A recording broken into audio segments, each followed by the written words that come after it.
नाली गली के लिए पढ़ना चाहिए कि बच्चों के पढ़ाई के लिए होना चाहिए? पढ़ाई चाहिए कि नाली गली चाहिए? अरे जोर से बोलिए, नाली गली बनना चाहिए कि पढ़ाई होना चाहिए? अपने जात का नेता चाहिए कि अपने बच्चों के लिए रोजगार चाहिए? हाथ उठाकर बोलिए, कहानी नहीं सुना। सवाल सुनिए, फिर से बोलिएगा। आपको अपने बच्चों के लिए रोजगार चाहिए कि अपने जाति का नेता चाहिए? रोजगार की जात, जोर से बोलिए, रोजगार की जात। पढ़ाई की 4 किलो अनाज, पढ़ाई की 4 किलो अनाज। लालू नीतीश मोदी का राज चाहिए कि जनता का राज चाहिए? जिसको लालू जी का चाहिए लालू बोलिए, और जिसको मोदी जी का चाहिए मोदी बोलिए। झूठ बोलिएगा फिर पकड़ लेंगे। फिर सोच के बोलिए, लालू नीतीश मोदी का राज की जनता का राज? जितना आदमी नहीं बोल रहा है कि सब 500 रुपया लेके फिर बेचेगा अपना वोट, अभी चुपचाप लगाया है, घोटवा के दिन फिर जाके पीठ में चूड़ा घोपेगा। अंतिम बात पूछ रहे हैं, लालू नीतीश मोदी का राज की जनता का राज? यहाँ के गाँव क्या नहीं बोलते तो मैं जोर से बोलिए, लालू नीतीश मोदी का राज की जनता का राज? तो जनता का राज चाहिए तो उसका एक ही रास्ता है।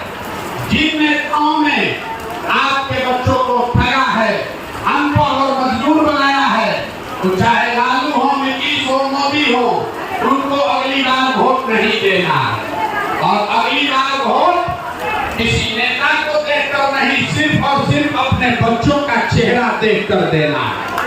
और वोट का कीमत जरूरत है, वो इसलिए नहीं कर पा रहे हैं कि इसको याद रखिए, 100 आदमी जो बिहार में रहता है, 100 में 80 आदमी, 100 में 80 आदमी दिन में 100 रुपया भी बिहार में नहीं कमा रहा है। 100 रुपया भी नहीं कमा रहे।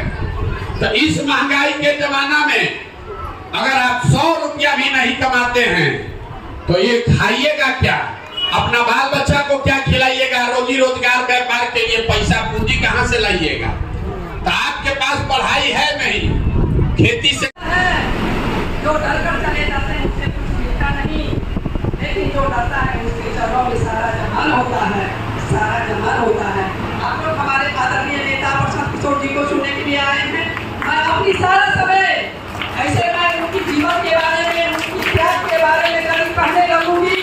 मैं इतना ध्यान उसके विषय पर भी हूँ, प्रशांत राव की जीवनी पर। लोग आप आए हैं, ज्यादातर आदमी के पास ये तीनों में तीनों चीज नहीं है। यहाँ जो गरीब बैठा हुआ है, आपका बच्चा जाता है स्कूल में पढ़ने, वो पढ़ाई नहीं करता है, खिचड़ी खाया घरे चला आया। आप में से कुछ आदमी है जो अपने बच्चा को प्राइवेट स्कूल में पढ़ा रहा, उसके बच्चा को भी नौकरी नहीं मिल रहा। क्यों? वो इसलिए स्कूल तो आप भले प्राइवेट में पढ़ाइएगा, कॉलेज तो उसको सरकारी में ही जाना पड़ेगा। तो बिहार में जो व्यवस्था है, इसमें स्कूल में खिचड़ी बट रहा है और कॉलेज में डिग्री बट रही है, पढ़ाई दोनों में कहीं नहीं हो रहा। तो जब आपका बच्चा पढ़ेगा ही नहीं, जब आपका बच्चा पढ़ेगा ही नहीं, तो चाहे मोदी बन जाए कि लालू बन जाए, नीतीश बन जाए कि प्रशांत किशोर बन जाए, आपके अनपढ़ बच्चे को कोई डॉक्टर, इंजीनियर, कलेक्टर नहीं बना सकता है। उसको जीवन भर मजदूरी ही करना पड़ेगा। तो यहाँ रहने वाले जितने लोग आप हैं, ज्यादातर लोगों के बच्चों के पास पढ़ने की सुविधा नहीं है। दूसरा रास्ता हमने आपको बताया जमीन का, खेती का। मान लीजिए आपका पढ़ाई में मन नहीं है, खेती करके आपका जीवन क्यों नहीं सुधर रहा है? खेती करने तो सबको आता है। यही खेती करके हरियाणा में, पंजाब में लोगों ने इतना पैसा कमा लिया कि पूरा बिहार से आदमी मजदूर बन के जा रहा है पंजाब में नौकरी करने। बिहार में खेती से आपका जीवन क्यों नहीं सुधरा? वो इसलिए, इसको याद रखिए, यहाँ गरीब के नाम पर राजनीति हुआ, समाजवाद, सामाजिक न्याय का बात हुआ, लेकिन गरीब को जमीन नहीं दिया। बिहार में रहने वाले यहाँ जो आप बैठे हुए हैं,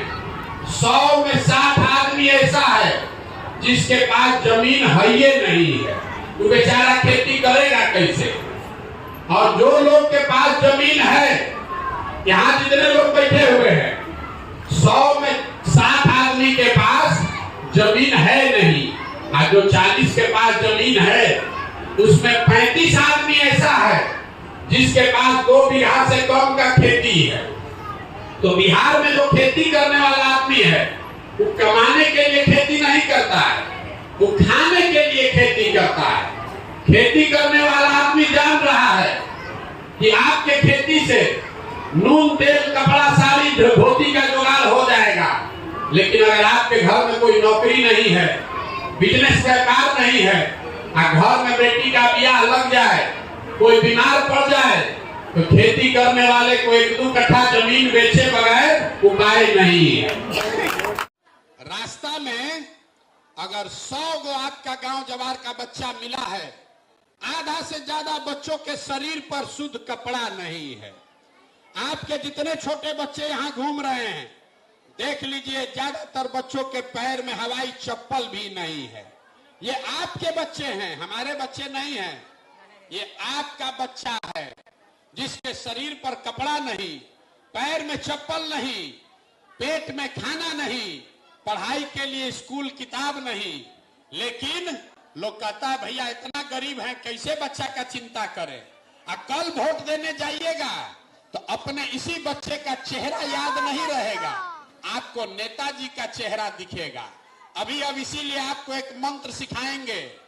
अगली बार जब वोट देने जाइए, वोट जिसको मन है उसको दीजिए, लेकिन एक मंत्र याद रखिए, अगली बार जब वोट दीजिए तो एक बार मेरा सलाह मानिए, वोट देते समय सिर्फ और सिर्फ अपने बच्चों का चेहरा याद रखिए, अपने बच्चों के लिए वोट दीजिए।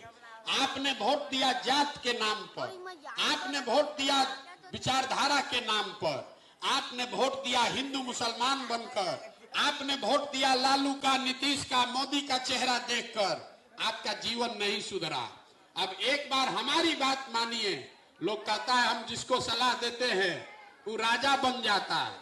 हम आपको एक ही सलाह दे रहे हैं, अगली बार वोट अपने बच्चों का चेहरा देखकर दीजिए और आपके बच्चे भी बेरोजगार नहीं रहेंगे।